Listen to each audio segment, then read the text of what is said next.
बात है कि वो व्यक्ति जो है आपका एजुकेशन इंस्टीट्यूशंस की तरफ तो नहीं जा पाएगा।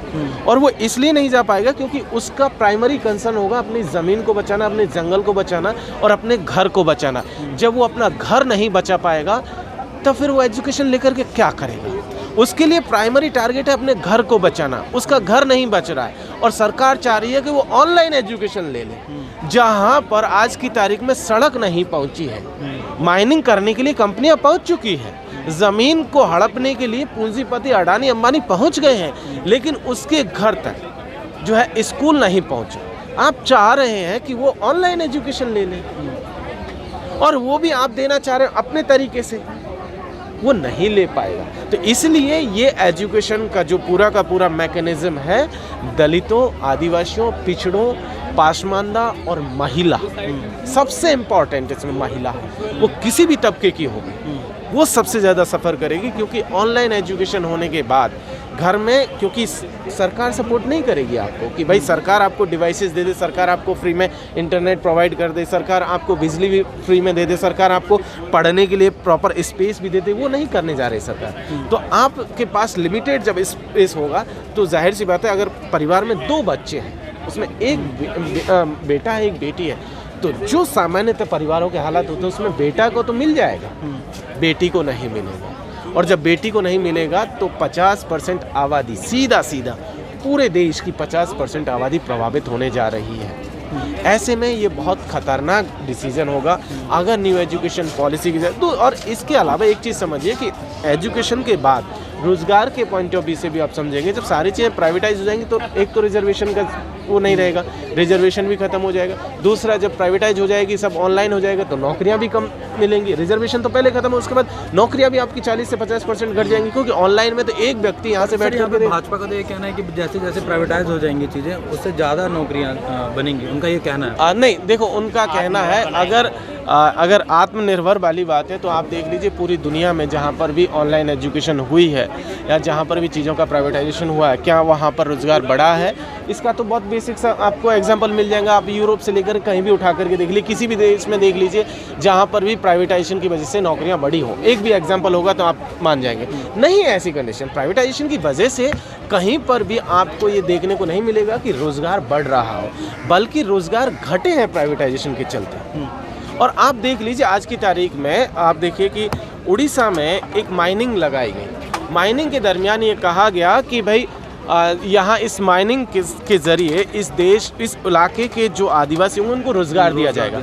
लेकिन माइनिंग में जैसे ही जो है कंपनियाँ, मशीनें लगनी शुरू हुई, मशीनों के लगने के बाद रोज़गार ख़त्म हो गया, रोज़गार कम हुआ। लिहाजा आपको एक एग्जांपल देखने को मिलेगा कि पिछले महीने जो है जो अनुसूचित जनजाति आयोग है उसने उड़ीसा के जो एक कोकराझार जो डिस्ट्रिक्ट था उसके कलेक्टर आशीष ठाकरे को एक नोटिस भेजा था।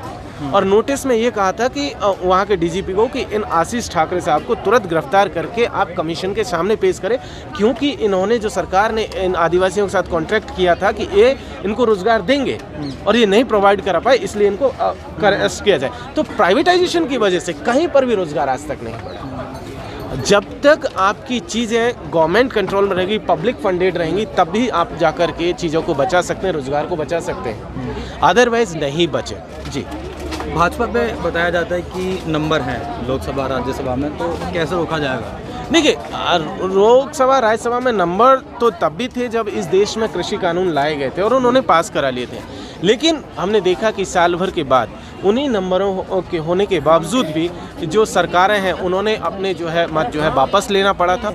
और हुआ ये कि जो है पूरा का पूरा जो पब्लिक का जो प्रेशर है, उस पब्लिक प्रेशर में ही जो है आप देख सकते हैं कि ये चीज़ें वापस होती हैं। किसान का जो बिल थे वो भी पब्लिक प्रेशर में वापस हुए, उसके लिए लगातार लगभग साल भर तक आंदोलन चला। अब ऐसे दौर में जब फिर से एनईपी के खिलाफ मूवमेंट बन रहा है तो इस मूवमेंट के दबाव में सरकार को फिर से वापस लेना पड़ेगा। जी सर, नोटबंदी के बाद से नकली नोट काफ़ी बढ़ गए हैं हमारे देश में। जी देखिए, ये एक ऐसा मसला है कि जिस तरीके का नोटबंदी को लेकर के आर्गुमेंट जब शुरू में दिए गए थे कि भाई कैशलेस इकॉनमी होगी, लेस कैश इकॉनमी होगी, या इससे करप्शन ख़त्म हो जाएगा, इससे आतंकवाद ख़त्म हो जाएगा और इससे काला धन ख़त्म हो जाएगा, वो सारे तो आइडिया जो है फेल हो चुके हैं। और जिस तरीके की रिपोर्ट आई और जो आपका सवाल है वो तो जाहिर सी बात है वो लगातार बढ़ रहा है, क्योंकि ये को जो किसी भी पॉलिसी को लाने से पहले जो सबसे प्राइमरी रिक्वायरमेंट है कि स्टडी करना, जो बेसिक जो रिसर्चर्स का काम होता है, सरकार की जो प्राइमरी ड्यूटीज़ में है, सरकार ने वो बिना किसी प्लानिंग के किया तो वो हुआ, और उसका रिजल्ट आज देख रहे हैं कि भाई इस तरह की कोई चीज़ें नहीं हुई। तो ये सीधे सिंपल सी बात है जी। 5th क्लास के बाद से इंग्लिश को इंडक्ट करा जा रहा है, तो आपको क्या लग रहा है कि इंग्लिश लोगों पर थोपी जा रही है? देखिए इंग्लिश को अगर हम लोग देखें तो इंग्लिश एक ग्लोबल लैंग्वेज के बतौर आज की तारीख में इस पूरे देश में और एक ही दुनिया में जो है इस्टेब्लिश है।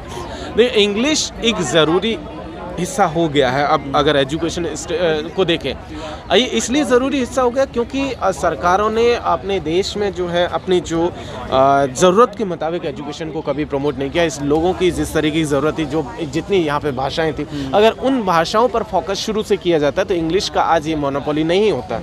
लेकिन सरकारों ने नहीं ध्यान दिया, सरकारों ने इंग्लिश पर फोकस करा। इंग्लिश जो है आपकी इंस्टीट्यूशंस में चलती रही, सरकारी कामकाज में भी उसका उपयोग होता रहा और धीरे धीरे हम लोग देख रहे हैं लगातार वो इस्टेब्लिश होती गई। तो आज की तारीख में देखेंगे तो इंग्लिश तो ज़रूरी हो गया। लेकिन उसके साथ साथ अगर आप देखें तो जो रीजनल लैंग्वेज है वो ऐसा ना हो जाए कि इंग्लिश के चलते वो ख़त्म हो जाए।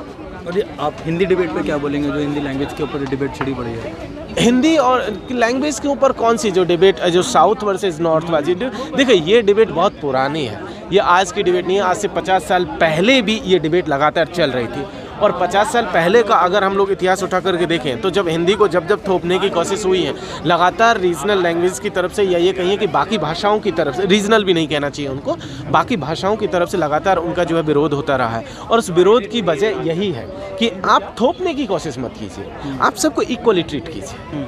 अगर भाषाओं के हिसाब से देखेंगे तो लगभग कुछ के हो सकता है कि बोलने वालों की संख्या ज़्यादा हो, किसी की कम हो सकती है, लेकिन आप ये कह दें कि इसको वरीयता दी जाएगी स्टेट की तरफ से, दूसरे को वरीयता नहीं मिलेगी, तो ये तो थोपने वाली चीज़ हो गई।